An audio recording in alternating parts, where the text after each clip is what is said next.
বনের এক কোণে একটি পুরনো বকুল গাছের গোড়ায় বাস করত এক বিশালাকার কালনাগিনী সাপ। সেই গাছের ঠিক উল্টো দিকে ঝোপের আড়ালে ছিল এক চতুর বেজির টেরা। সাপ আর বেজি মানেই চিরশত্রু। তাদের দেখলেই বনের অন্য পশু পাখিরা ভয়ে কুঁকড়ে যেত।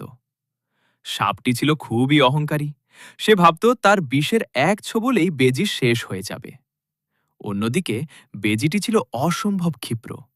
সে জানত গায়ের জোরে না পারলেও বুদ্ধিতে সাপকে হারানো সম্ভব।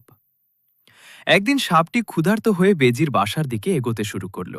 বেজি তা দেখে দমে না গিয়ে উল্টো সাপের সামনে এসে দাঁড়ালো। শুরু হলো এক রোমহর্ষক লড়াই। সাপ ফনা তুলে বারবার ছোবল মারার চেষ্টা করল, কিন্তু বেজি প্রতিবার বিদ্যুৎ গতিতে সরে গিয়ে নিজেকে বাঁচালো। একসময় বেজি একটি মোক্ষম সুযোগ পেয়ে সাপের ঘাড়ের ঠিক নিচে কামড়ে ধরল। বিষধর সাপ যন্ত্রণায় ছটফট করতে করতে নিস্তেজ হয়ে পড়ল। শিক্ষা: অহংকার ও গায়ের জোর সবসময় কাজে লাগে না। উপস্থিত বুদ্ধি আর সাহসী প্রতিকূল পরিস্থিতিতে জয়ের আসল চাবিকাঠি।